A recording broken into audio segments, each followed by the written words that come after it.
Now, folks, here's something else I got a problem with. The 10 Commandments. Here's my problem. Why are there 10?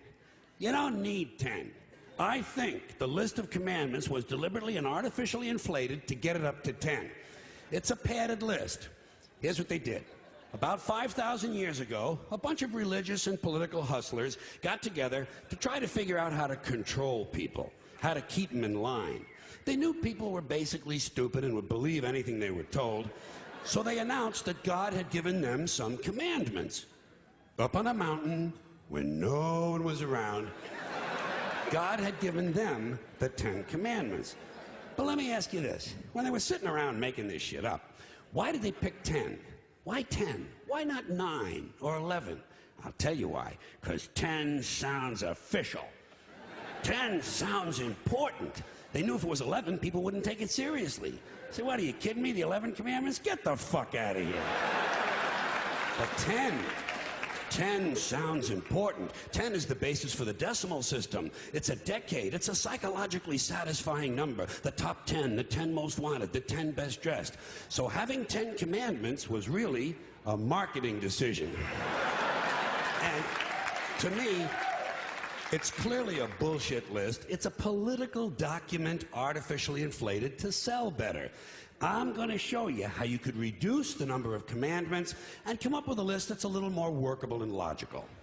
We're going to start with the first 3, and I'll use the Roman Catholic version because those are the ones I was taught as a little boy. I am the Lord thy God. Thou shalt not have strange gods before me. Thou shalt not take the name of the Lord thy God in vain. Thou shalt keep holy the Sabbath. Right off the bat, the first 3, pure bullshit. Sabbath day, Lord's name, strange gods. Spooky language. Spooky language. Designed to scare and control primitive people. In no way does superstitious nonsense like this apply to the lives of intelligent, civilized humans in the 21st century. You throw out the first 3 commandments, you're down to 7. Next, honor thy father and mother. Obedience, respect for authority. Just another name for controlling people. The truth is, obedience and respect should not be automatic. They should be earned. They should be based on the parent's performance. Parents' performance. All right?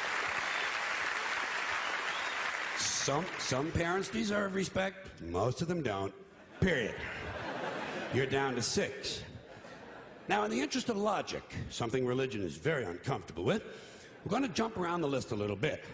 Thou shalt not steal, thou shalt not bear false witness. Stealing and lying. Well, actually, these 2 both prohibit the same kind of behavior. Dishonesty, stealing, and lying. So you don't need 2 of them. Instead, you combine them and you call it thou shalt not be dishonest. And suddenly, you're down to 5. And as long as we're combining, I have 2 others that belong together. Thou shalt not commit adultery. Thou shalt not covet thy neighbor's wife.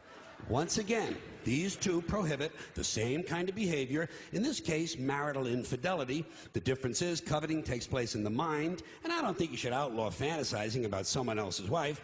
Otherwise, what's a guy going to think about when he's waxing his carrot? But marital fidelity is a good idea, so we're going to keep the idea and call this one, thou shalt not be unfaithful. And suddenly, we're down to 4. But when you think about it, honesty and fidelity are really part of the same overall value. So in truth, you could combine the 2 honesty commandments with the 2 fidelity commandments and give them simpler language, positive language instead of negative, and call the whole thing, thou shalt always be honest and faithful, and we're down to 3. Thou shalt, they're going away fast. Thou shalt not covet thy neighbor's goods. This one is just plain fucking stupid. Coveting your neighbor's goods is what keeps the economy going. All right? Your neighbor gets a vibrator that plays "O Come All Ye Faithful." You want to get one too. Coveting creates jobs. Leave it alone. You throw out coveting, and you're down to 2 now, the big honesty and fidelity commandment, and the one we haven't talked about yet, thou shalt not kill, murder, the 5th commandment. But when you think about it, when you think about it, religion has never really had a big problem with murder. Not really. More people have been killed in the name of God than for any other reason. All you have to do... Shit.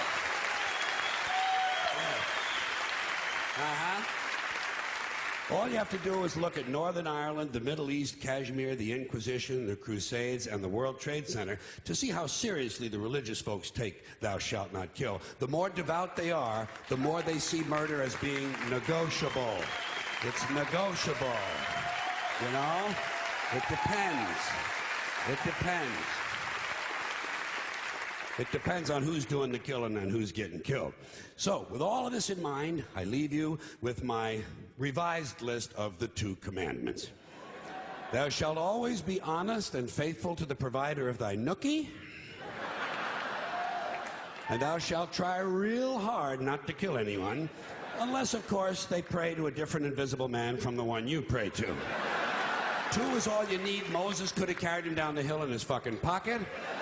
And if they had a list like that, I wouldn't mind those folks in Alabama putting it up on the courthouse wall. As long as they included one additional commandment, thou shalt keep thy religion to thyself.